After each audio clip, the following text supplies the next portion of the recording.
Halo, Halo, ya, Ri, seperti yang gue sampaikan sebelumnya, kita bakal ngobrol-ngobrol santai nih tentang lo yang tadinya sebagai profesional, kemudian beralih menjadi seorang entrepreneur yang juga ini melek digital marketing ya, gitu, sesuai dengan judul kita hari ini, gitu.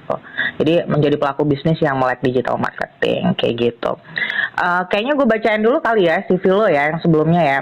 Jadi Ari ini sebenarnya adalah teman gue di kampus dulu ya.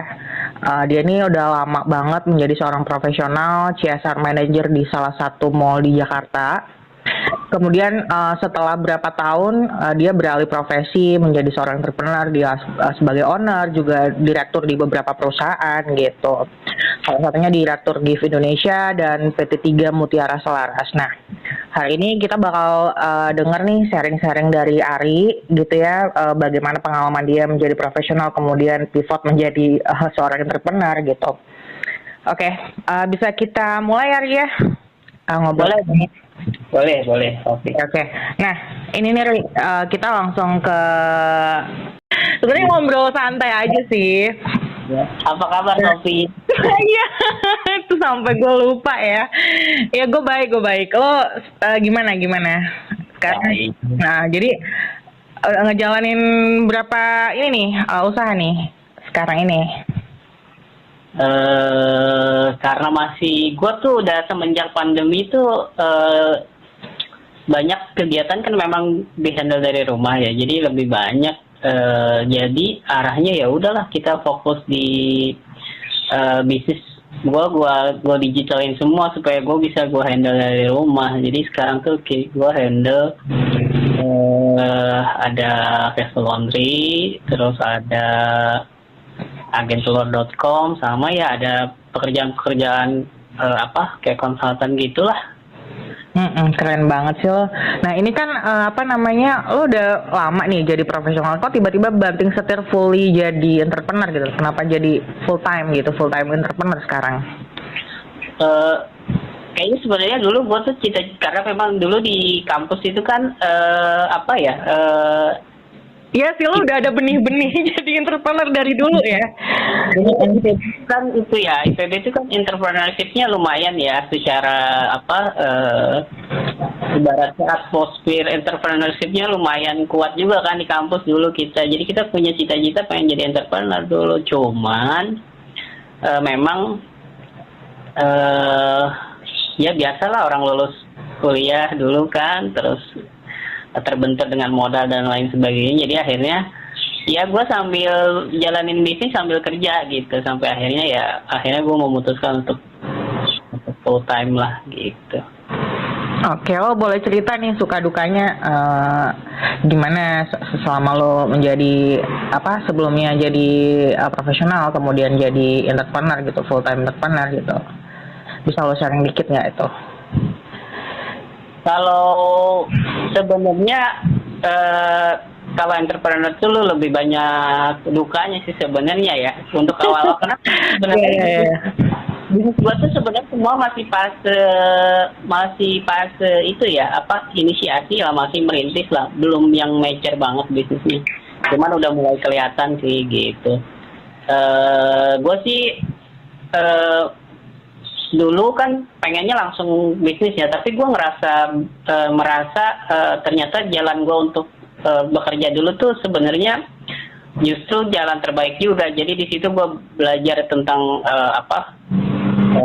corporate governance, terus gue belajar manajemen, gue belajar profesionalitas, macam-macam lah itu di situ, dan pelan-pelan nih gue terapin nih di bisnis gue gitu. Jadi kerja dulu tuh pilihan terbaik juga gitu, sambil kita ngumpulin kapital juga, karena kan kita nggak bisa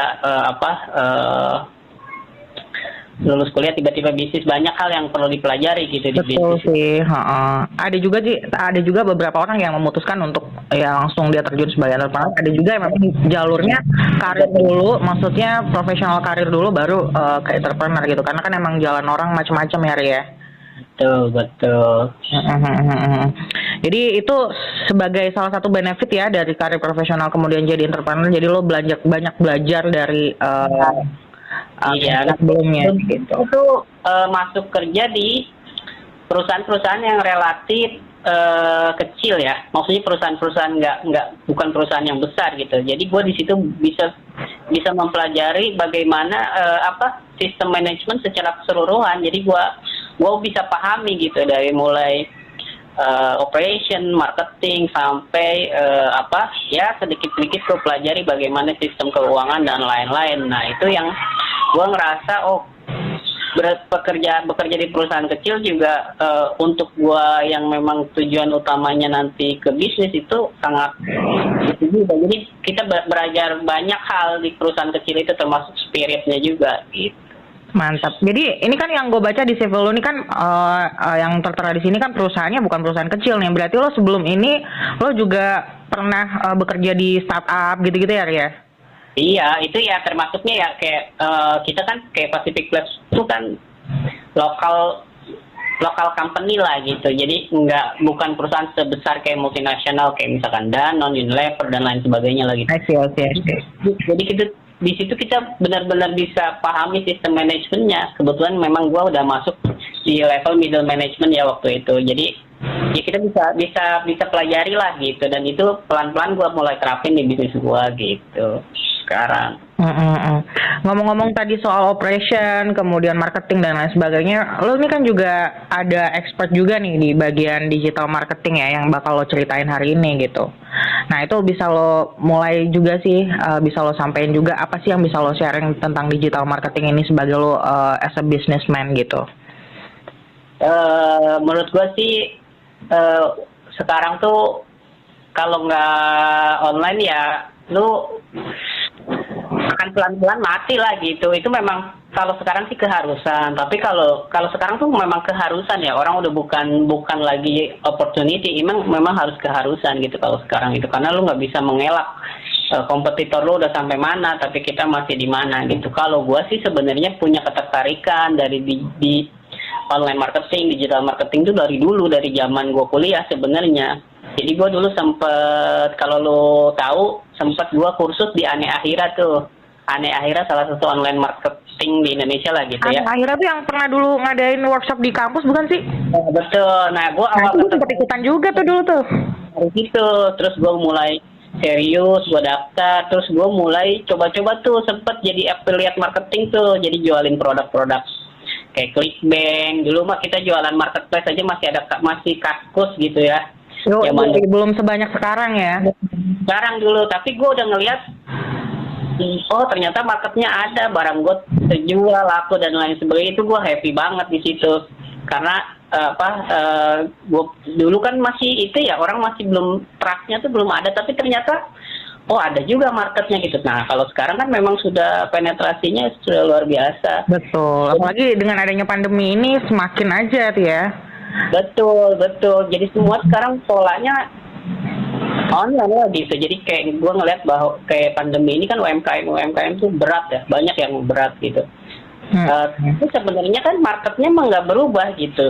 Marketnya tuh ya begitu-begitu aja gitu. Kuenya tuh nggak berubah, yang berubah tuh polanya. Nah itu yang gue manfaatin sekarang gitu. Nah kalau gue sih sebenarnya dari dulu tuh sempet nyoba Instagram Ads, gue coba, terus Facebook Ads gue coba. Nah sama Google Ads yang gue coba. Nah dari ketiga perbandingan itu sih sekarang gue lebih fokus di Google Ads. Jadi gue ngerasa yang konversinya paling bagus ya di Google Ads. Kalau sekarang ya di bisnis gue, cuman nggak tahu kalau bisnis yang lain gitu. Nah ini gimana? Kenapa lo akhirnya memilih Google Ads? Itu penerapannya di bisnis lo seperti apa? Anyway, yang bisnis lo yang mana nih? Kan bisnis lo ada beberapa macam nih. Nah yang terapin untuk Google Ads, kemudian bagaimana step awalnya kalau misalnya pemula pengen belajar dan lain sebagainya gitu, bisa lo sharing juga sekalian nggak? Halo? Oke, kalau Google Ads itu, kenapa gue pakai Google Ads itu? Pertama, gue bisa riset dulu tuh. Misalkan gue punya produk A, misalkan. Kalau di Google Ads itu kan kita bisa riset kan. Kita bisa riset berapa banyak orang yang mencari produk A gitu, atau produk sejenis yang, ya gue bilang misalkan laundry lah, misalkan di Bogor, atau misalkan telur, misalkan di Bogor. Nah itu gue bisa riset. Jadi berapa banyak kata kunci yang orang yang cari dalam 1 bulan bahkan 1 tahun terakhir. Nah, itu kan penting banget sebelum kita eksekusi bisnisnya. Satu itu, jadi gue bisa riset terkait produk yang akan gue jual gitu. Nah, selain itu orang-orang yang masuk ke Google itu kan orang-orang yang kebutuhannya sudah ada gitu. Jadi mereka yang memang orang yang mencari gitu. Nah, tinggal kita tawarkan kepada orang yang mencari produk yang kita punya gitu. Nah, lu misalkan lu buka bisnis laundry misalkan gitu. Lokasinya Bogor, karena kan laundry itu lokal area ya, 10 kilo, 5 kilometer lah gitu.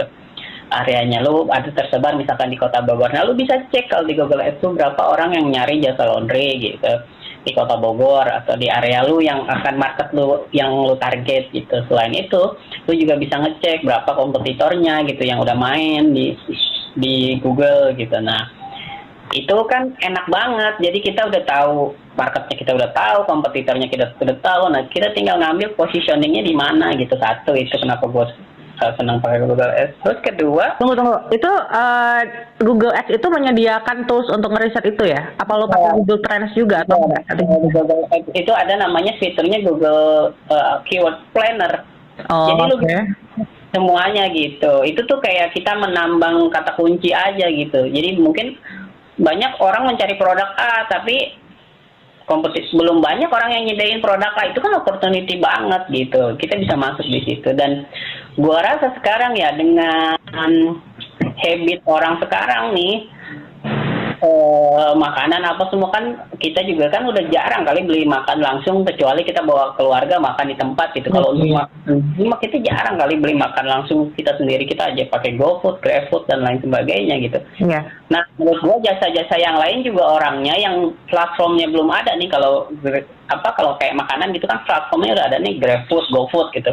Nah, untuk jasa-jasa yang lain atau produk yang lain yang platformnya belum ada, gua rasa orang akan larinya nyarinya ke Google. Nah, di situ kenapa gua akhirnya fokus di Google Ads. Dan setelah gua coba, gua bikin kampanyenya, ternyata jalan gitu. Dan akhirnya ya gua sekarang fokus datangin traffic customer-nya dari Google Ads aja gitu. Mantap. Jadi gua jarang udah bagi-bagi flyer itu udah tergantikan dari Google Ads gitu.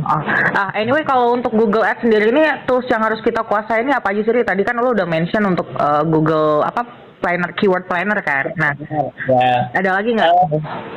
Enggak sih, sebenarnya simple sih. Maksudnya lu kalau misalkan lu punya bisnis, misalkan lu toko roti, misalkan lu punya toko roti di kota A misalkan, lu bisa riset nanti di Google Keyword-nya yang nyari roti lu tuh berapa banyak gitu. Nah, lu tinggal bikin akun aja, akunnya terintegrasi kok sama Gmail lu gitu. Lu bikin akun, nah nanti di situ setelah akun lu jadi, lu isilah pembayaran dan lain sebagainya. Pembayaran bisa pakai kartu kredit, bisa debit dan lain sebagainya gitu. Nah, lu kalau udah itu ya udah lu tinggal nanti lu ada kayak rekening pembayaran lu, nanti lu bisa top up, lu bisa budgetin sih di Google Ads itu.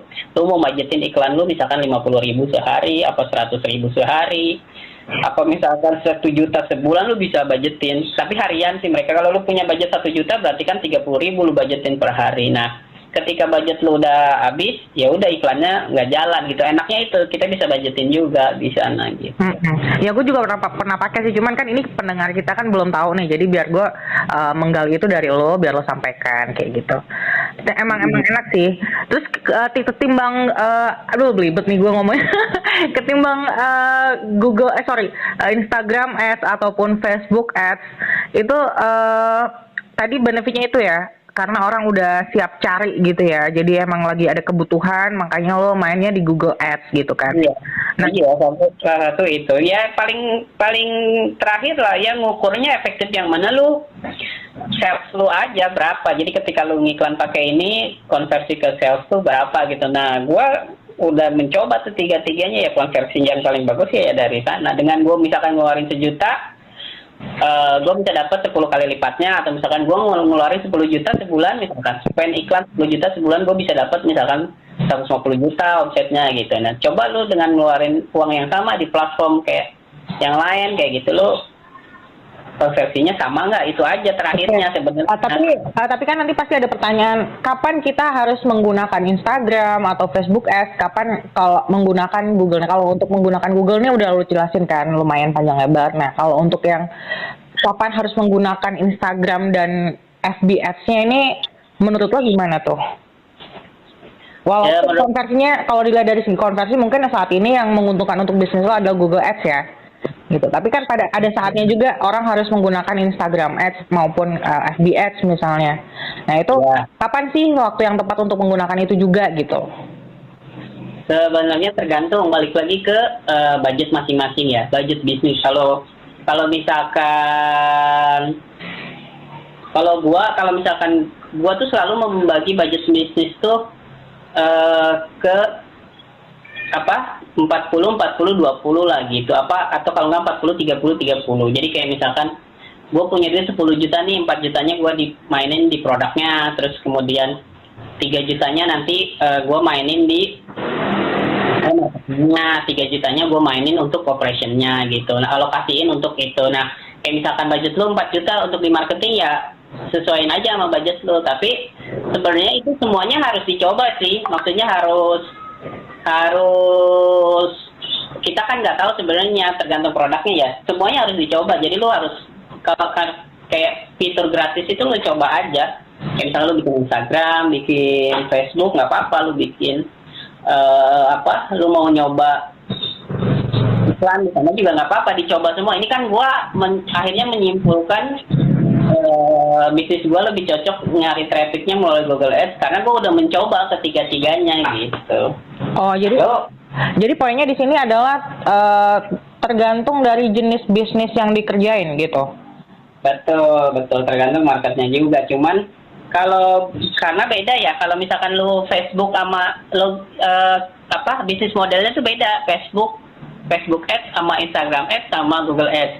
Kayak misalkan kalau Facebook Ads sama Instagram Ads itu kalau kita ngiklan kayak kita menawarkan barang gitu ke target market yang udah kita tentuin, misalkan dari sisi usia. Jadi usia kita tentuin usia, misalkan kita jualan kerudung misalkan, berarti target market gue perempuan misalkan. Kita bisa set kayak misalkan di Facebook atau di Google tuh, di Facebook atau di Instagram Ads itu kita bisa set berarti kita set iklan kita muncul kepada perempuan usia berapa sampai berapa misalkan. Mungkin dia bisa seneng sama influencer apa gitu yang terkait hijab dan lain sebagainya, itu bisa di set. Cuman kan ketika iklan itu muncul ke orang-orang tersebut, kan orang-orang tersebut tuh bukan orang-orang yang sedang mencari gitu. Mungkin bisa kita ketemu orang yang lagi mencari, tapi bisnis modelnya tuh orang-orang itu kita tampilin iklan gitu. Jadi bukan orang yang nyari. Kalau di Google itu kan memang orang udah nyari. Jadi apa skill yang harus kita kuasain nih di Google Ads kalau misalnya kita mau meledakkan omset, Ri? Pertama kan kalau Google Ads itu kan perlu landing page ya. Kita perlu landing page kan, website lah gitu. Jadi website. Dari website itu ada langsung itu kalau saran gue langsung orang bisa klik tombol WA gitu. Kalau lu cuma nulis nomor WA misalkan, kontak us itu orang engagementnya tuh orang males lagi gitu. Jadi ketika lu masuk websitenya udah lu taruhin aja link WA lu, jadi orang langsung tombol WA, karena orang tuh maunya langsung WA sih, bahkan mungkin orang maunya langsung telepon. Tapi ketika lu cuma naruh nomor doang gitu, ditulisin doang gitu, orang kan males ya harus nulis lagi nomor gitu, orang tuh udah males. Jadi saran gue ini ya, seperti yang gue buatin di landing page lo yang agen teler itu ya. Karena kalau website gue punya berapa website ya, banyak sih. Jadi semua gue pakai, kebetulan gue punya temen gitu. Oke. Kita pakai Dipdoc bisa. Iya dong, kan Dipdoc sekalian untuk support jasa untuk pembuatan website juga gitu. Itu udah juga bisa Kak. Paling murah lah. Kenapa? Udah paling murah. Yo ini. Thank you ya. Ini si Ari ini kebetulan ada retainer klien gue, jadi emang. Dipdoc ya. Kenapa? Sorry banget, suara lo nggak jelas sih. Gimana? Iya, semua website gue pakai Dipdoc kayaknya. Yo, Nggak. ya thank you ya. Ini si Ari ini kebetulan juga sekaligus retainer klien gue. Jadi teman-teman di sini kalau misalnya butuh juga jasa untuk pembuatan webnya dan akhirnya butuh landing page, kemudian bisa di Google Ads-in juga sekalian, bisa nih kita bantu. Ari juga bisa untuk bantu consultingnya juga nanti Ari ya. Betul. Betul. Kayak sebenarnya Google juga menyediakan website khusus gitu, tapi menurut gua kurang menarik gitu secara tampilan dan lain sebagainya. Dan untuk kita yang awam ya, kadang kan pengusaha itu kan sebenarnya nggak perlu ngerti teknis banget gitu. Terima beres aja gitu ya. Ya, yang penting kita udah ada budget, terus ya kita betul kali. kayak gitu. Kalau kita ngurus-ngurus sendiri repot, jadi kita mikirin bisnisnya aja gitu. Itu lebih gitu iya lebih itulah. Dan iya kayak pakai DeepDob atau misalkan itu kan lebih murah juga kan, nggak begitu mahal gitu kalau dibandingin daripada harus nge-hire karyawan bulanan atau IT gitu yang harus standby tiap bulan, ya nggak sih? Mendingan internal aja. Murah banget asli. Sekarang tuh orang bikin bisnis tuh nggak kayak dulu. Kalau dulu kan orang bikin bisnis ya dulu kan harus buka toko lah, belum fit outnya, belum macem-macem, belum tentu juga gitu kan bisnisnya tuh running bener gitu. Udah belum awal-awal udah habis puluhan juta. Tapi kalau kayak misalkan dipakai Google Ads gitu kan, kita udah bisa ngeriset marketnya, ngeriset kompetitornya. Udah kita tinggal coba aja, toh kita juga paling habis di awal 2 juta 3 juta untuk modal awal gitu. Untuk udah termasuk budget marketing itu udah murah banget, udah bisa running. Jadi setuju. Jadi sekarang sudah efisien banget sih kalau kata gua. Oke, selain landing page, Ri, apalagi Ri? Atau skill apalagi yang dibutuhin gitu? Ya keyword planner lu harus pelajari gitu. Jadi lu harus pelajari juga algoritma Google juga harus pelajari. Jadi kayak Google itu kan kalau dulu kan kita ngandelin SEO ya dulu ya. Tapi kan sekarang tuh agak ribet ya kalau kita ngandelin SEO gitu. Tetap kalah sama yang berbayar gitu. Nah, SEO bisa optimal ketika dia udah running minimal 2 tahun atau berapa tahun kan gitu. Kalau dia udah lama gitu. Kalau misalnya awal-awal sih kita emang harus pushnya dari Google Ads sih. So kita udah budgetin misalkan, konversinya juga, maksudnya kan itu kan pay per klik kan, kayak Google Ads kita bayar itu sesuai orang ngeklik kan. Kalau nggak ada yang ngeklik juga kan saldo kita nggak berkurang gitu.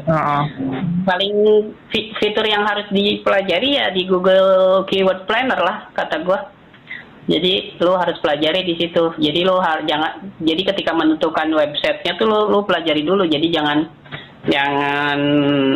jangan asal juga nama website itu. Misalkan brandnya mau dibikin sesuai brand lu ya nggak apa-apa. Tapi kalau misalkan lu belum punya brand ya bikin aja yang sesuai sama banyak orang cari tuh kata kuncinya. Itu akan lebih secara algoritmanya nanti akan lebih bagus. Betul. Terus seperti agen telur yang itu ya, agentelor.com gitu ya. Telur.com itu kan gue nggak punya brand ya, tapi gue tuh kayak agentelor.com itu gue nggak punya brand. Maksudnya awal-awal tuh nggak punya brand, ya udah gue bikin itu aja sesuai orang banyak yang nyari gitu. Di Google awal-awal sih gue nyetok karena awal-awal tuh belum banyak mitra gitu. Jadi ketika bisnis kita ada di internet tuh nanti lama-lama kita tuh akan selain ada customer, nanti akan banyak pilihan supplier, jadi orang tuh datang sendiri gitu. Kita nyari-nyari kandang juga kita nggak tahu di mana. Nah, akhirnya awalnya kita nyetok barang ada dari pedagang yang lain gitu. Nah, lama-lama kan orang-orang yang punya kandang atau apa kan nyari kan pedagang-pedagang online itu. Nah, akhirnya banyak kandang-kandang. Akhirnya gue sekarang kerjasama sama kandang-kandang itu. Jadi gue nggak punya gudang sekarang. Jadi ada customer misalkan order, ya gue langsung kirim dari kandang. Tapi ada minimum ordernya. Nah, di akhir bulan nanti kandang ngerekap berapa banyak yang order ke gue. Itu kan gue tanpa modal banget sebenarnya. Gue dari dulu cerdas sih. Manfaatin hal gituan. Nah, spend budget iklan aja kayak gitu. Nah, ini kan lo ada bisnisnya yang Castle Laundry juga, terus kemudian ada agen telur. Nah, kalau Castle Laundry ini kan lo pakai langsung brand lo sendiri nih. Nah, bedanya Iya, apa tuh? Yang salah satunya kan pakai yang orang cari nih, misalnya agen telur pasti orang banyak cari. Nah, kalau kayak laundry ini kan lo harus branding lagi nih. Itu gimana, Rik? Lo nyiasatinya atau strategi marketing lo seperti apa? itu gua ituin kata kuncinya aja, diperkuat kata kuncinya, terus algoritmanya kan kata kuncinya kan banyak ya, jadi gua targetin aja kayak misalkan lu laundry terdekat, laundry Bogor, laundry karpet Bogor, laundry apa, itu gua kata kuncinya banyak, bisa hampir 20 kata kunci lah yang gua targetin di situ, dan itu kan dievaluasi sama Google kan. Nah, setiap evaluasi Google itu gua masukin, jadi setiap campaign kita udah running tuh nanti Google ngasih insight. Nah, insightnya itu gua terapin, jadi terus Google tuh ngasih insight setiap habis campaign tuh, insightnya kita terapin lagi, lama-lama oh ternyata konversinya bagus. Jadi ketika lu nginep misalkan di hotel di Bogor, kota Bogor, lu nyari laundry terdekat yang akan nongol di halaman pertama website, yang akan nongol di halaman pertama Google adalah websitenya Castle Laundry gitu. Mantap. Terus kemudian yang ini Gift Indonesia sama PT 3 Mutiara Selaras nih apa nih, Rik? Kalau itu konsultan sih, jadi itu mah B2B, lebih ke itu. Jadi kalau B2B kan beda ya, itunya lebih ke banyak, nggak bisa diterapin lah gitu. Maksudnya bukan nggak bisa, kurang cocok lah. Kalau itu kan, kalau yang Google Ads itu ya kita memang ngincernya retail lah, lebih ke retail gitu. Kalau B2B sendiri, lo strategi marketingnya apa? Itu langsung pendekatan secara personal gimana atau gimana? Lebih ke personal sih, lebih ke personal ya, kenalan-kenalan kita dulu Network gitu, gitu ya jatuhnya ya. ke personal, lebih ke orang yang udah kita kenal lah, kita ada pekerjaan yang bisa kita support gitu. Nggak, jarang sih orang-orang baru tuh yang itu tuh jarang, jadi orang-orang yang memang personal aja, lebih ke personal sih kalau B2B. Oke, oke, oke. Tapi lo boleh cerita dikit nggak, Gift Indonesia ini kalau lo bilang consulting nih di bagian apa, kemudian PT 3 Mutiara Selaras ini juga apa, supaya teman-teman di sini juga ngeh nih apa yang lo kerjain gitu. eh Kalau yang di Indonesia ini kan sebenarnya gua tuh dulu sering bikin program ya waktu lagi kerja tuh di pendidikan anak usia dini. Nah, gue ngeliat